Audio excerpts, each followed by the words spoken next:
Management Team 6. Welcome to the community meeting for the Caldor incident. Today is August 30th, 2021 at 5 p.m. Coming to you live on Facebook and Zoom.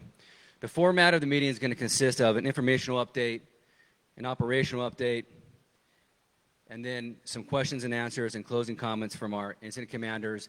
And at the end, we're going to do a condensed version of this in Spanish, en español, después de esta cita. Right now, the incident is at 177,260 acres in size, 14% containment, and 3,684 firefighters personnel fighting this fight. So just as a reminder, we get our informational updates, or we send them out at least consistently 2 times a day, at 7 a.m. at 7 p.m. They go out on our incident update sheets, and they look like this. Additionally, there's also a QR code that we paste everywhere. On that QR code, if you take your phone and you scan it, you can populate a tree link, and on that tree link, there's 16 different links that will give you anything and everything about this incident that you need to know. Additionally, we have also public information officers that are answering the phone. That phone number is 530-303-2455. Right now, we're going to get an informational update from our Operations Section Chief.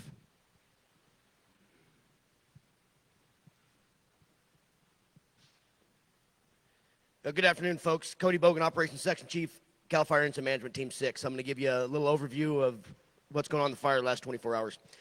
So today we've had a very successful day throughout Division Alpha and into Delta. Alpha is still tactical patrol. We're still finding hot spots in behind the structures, and they're continuing to mop those up and get that depth and try to get the residents in the area ready for repopulation.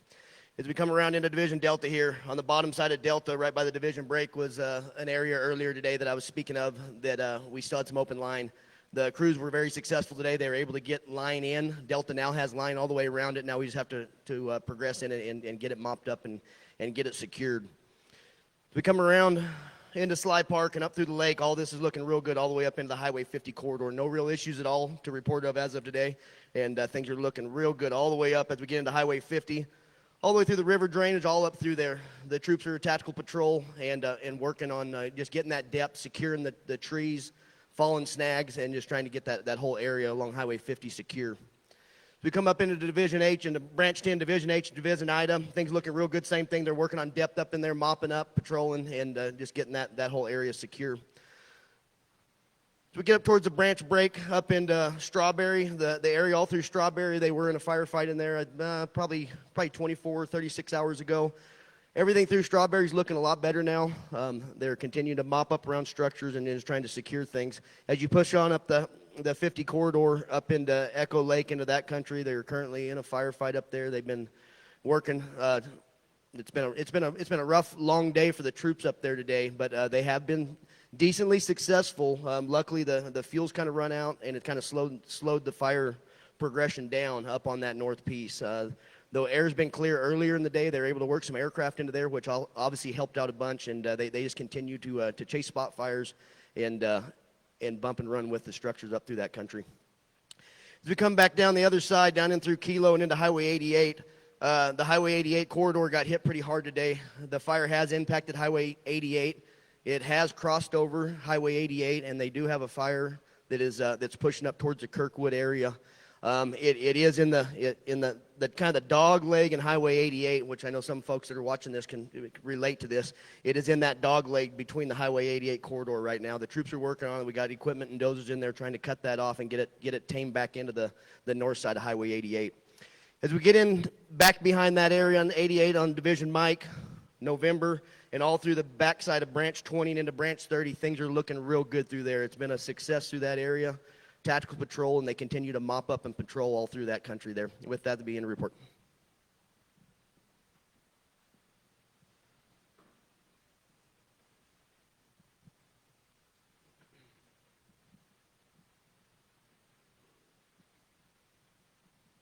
Good evening, Eric Lee, Law Enforcement Liaison, Team 6. So I'm going to describe kind of what we did today, some of the actions we took, and then I'm going to go through some of the questions that have already been given. So looking over here at the map, we put South Lake Tahoe in a mandatory evacuation this morning, working diligently with the County Sheriff's Department, Sheriff's Office. We were able to work to kind of do a tiered effect where we put in the evacuation orders. So we did it separated by a little bit of time to give folks' time so we didn't put so much pressure on the highways, freeways. Coming around here, as we did that, we did have to put another zone in Alpine County into a warning. Again, that's our standard practice as we try to do that. I've also been in contact with the Nevada side about what their area looks like and all that, and we're working on that now, just taking a look at it to make some decisions later on. Fire has not reached their decision point yet, but we're just looking at it. Back over here on the west side, I do have some good news that we were able to accomplish today. Down here, we were able to put zone 1 and 2. We were able to eliminate the warning. If you look over here in Cement Hill, Farmham Ridge, Pie, these areas right here, we were able to put that from a mandatory evacuation order back into a warning. What that means is that we're allowing people back into their homes. That was an area that was not touched by the fire, and there was no fire damage in there whatsoever, so we're sending folks back in. So that's a bit of good news. I know normally we get up here and we tell you we're struggling with the fire and stuff, but that's a bit of good news that we can give you on that side. One of the questions I had was to describe once again what an evacuation warning and an order is. So evacuation warning, that's the areas described or shown here in yellow. That means that you basically just need to be aware of your surroundings, okay? It's what we call is obtaining and maintaining situational awareness. Now, how do you do that? You do that by monitoring TV, radio, paying attention to online updates so that you know where the fire is and you've prepared yourself. Should that turn into an order, then you're ready to go, okay? Now we're going to talk about the red zone right here. So all this red you see coming around, that's a mandatory evacuation order. What that means is that if you are in that area, you shouldn't be. You should have already been ordered out. You should be out of that area. That's what we did over here at South Lake Tahoe earlier today, is made a mandatory evacuation, and so people are flowing out of that area, okay? It doesn't mean the fire is going to reach there. We hope it doesn't, of course, but we're taking that precaution because of the 2-day wind event that we're going through right now. We wanted to make sure we're leaning forward and getting as many people out of harm's way just in case it went that way. One of the other questions we had was talking about repop of, let's take a look, of Slide Park area. So right over in this area right here, Pollock Pines, this area, I did talk to operations today about that, and one of the concerns that they had is, although we've got quite a bit of black line right across here, they were concerned that with this wind event and the direction the air is pushing, the wind, that it might wrap back around over here and maybe come up this way. So just out of the abundance of caution, we're leaving everything just like it is right now until this wind event is over, and then we're going to reassess it. We'll take a look at it and see in the next couple of days if we can make that a warning area up in here, okay? But right now it's staying in a mandatory ordered evacuation. Thank you.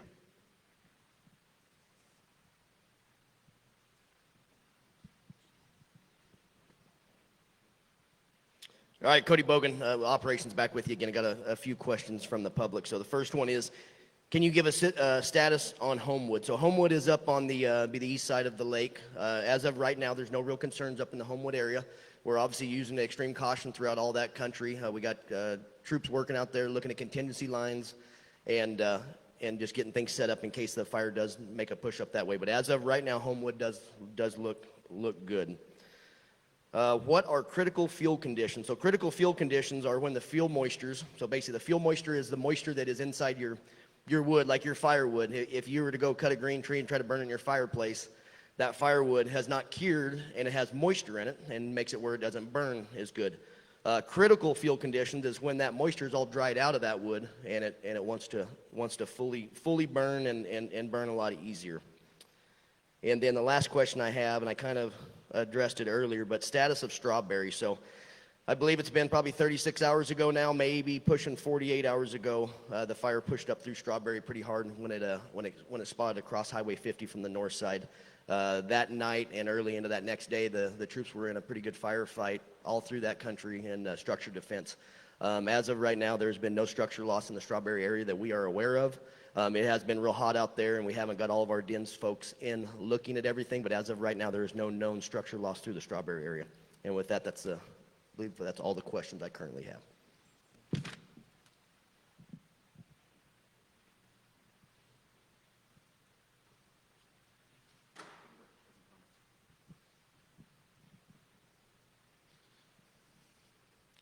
Good evening. Dusty Martin, one of the Unified Incident Commanders. So we do have a couple of questions, and then I'll go into kind of the closing comments for the night.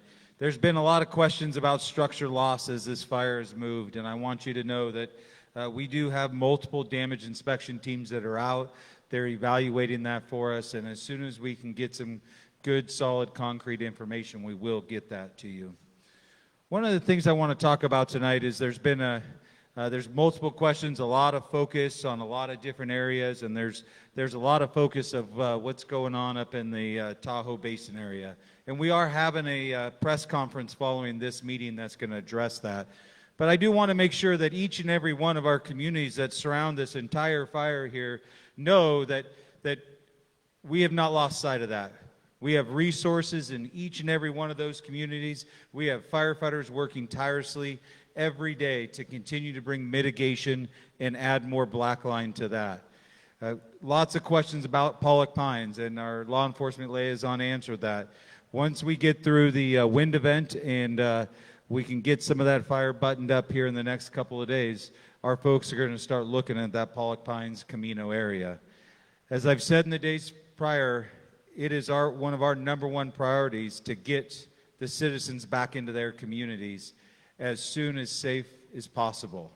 We still have to make sure it's safe before we put you back into the community, and we don't want to allow folks into the community and then have them leave again. So we are going through those checkpoints.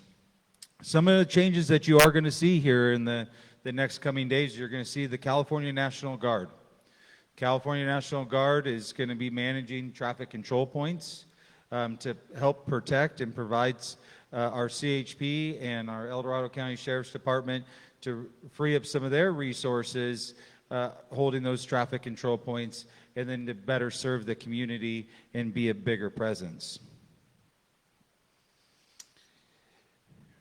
There's been a lot going on in the last couple of days, and we've got a lot more going on in the days coming.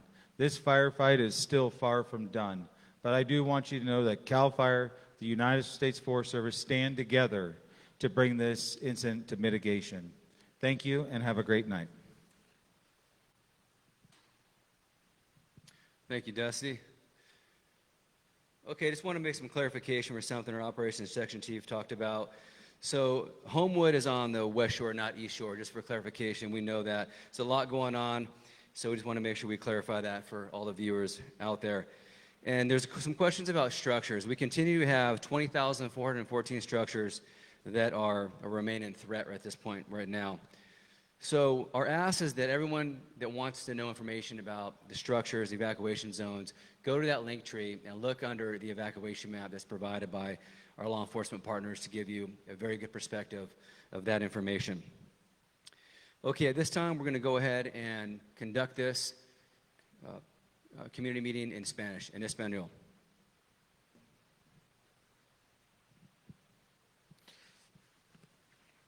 Hola, buenas tardes. Ricardo Tlapala, vocero, California Incident Management Team 6. Con el breve operativo, el sumario en español de hoy, el 30 de agosto, del incidente Caldor. Les queremos recomendar que para la información más al minuto, que nos sigan nuestras páginas de redes sociales. 2 veces al día publicamos nuestra información, se ve así. Tiene un código QR que pueden escanear con su teléfono y deslizar toda la información más corriente, incluyendo datos y mapas. Ahora les voy a seguir con el breve operativo. Hoy tuvimos un día bueno. En la división A vimos que la hemos redondado completamente y tenemos líneas de control. Lo que están haciendo nuestras esfuerzas ahora es siguiendo la calentura que sigue escondida en los combustibles y en el piso para poder controlarla enteramente, y queremos asegurar que esa área ya no se pueda mover.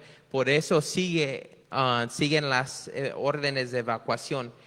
Por el evento que estamos teniendo de aire, es la área de Pollock Pines evacuada en caso de que el viento lo llegue a mover el incendio hacia el este. Nuestra línea negra en la división D, la división alfa, todavía sigue bajo control y no hemos visto que incremente la actividad de incendio ahí.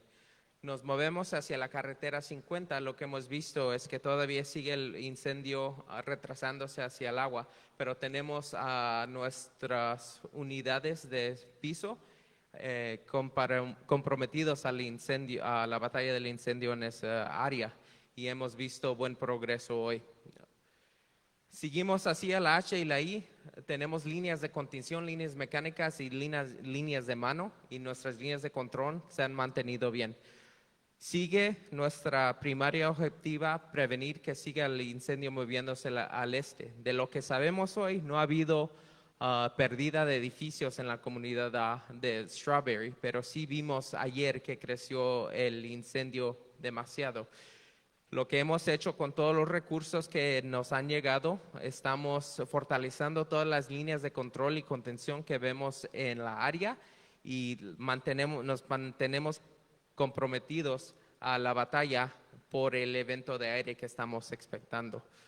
Nos movemos hacia el sur del incendio. Lo que hemos visto es que hoy sí el incendio creció y brincó la carretera 88, pero tenemos a nuestras fuerzas y líneas mecánicas controlando el área y vamos a prevenir que se siga progresando el incendio. Nos movemos hacia la división Noviembre y Papa. Lo que vemos es nuestras líneas de contención se han detenido y las fuerzas de piso están haciendo muy buen trabajo en controlando esa área. No hemos visto cambio hacia el sur del incendio. El sur del incendio todavía sigue bien controlado y ese es el fin del breve informativo. Otras preguntas, le quiero dar la sumación de los sentimientos de nuestro comandante. Lo que quiere decir es que no nos hemos olvidado de esta comunidad. Esta comunidad es nuestra prioridad. Sé que hay mucha información de lo que está pasando en Tahoe, pero los miembros de esta comunidad siguen siendo nuestra prioridad. Si me sigue acá el mapa de evacuación, les quiero avisar que otra vez, una orden de evacuación es una orden legal y ustedes tienen que salir del área inmediatamente porque hay una amenaza letal. Alrededor lo que vemos en amarillo son nuestras advertencias de evacuación. Les recomendamos que estén listos para evacuar para cuando cambie la orden. Colecten todas sus cosas esenciales para irse a cualquier momento. Por el progreso y el trabajo que han hecho todas las fuerzas, hemos podido controlar la comunidad de Pai Pai y en la comunidad de Pai Pai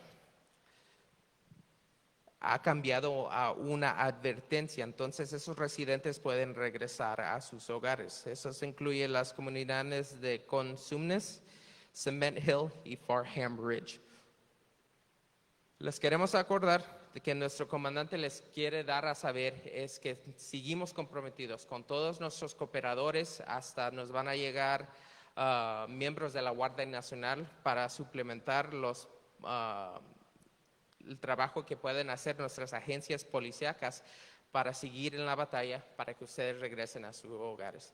Muchas gracias, que tengan buena noche.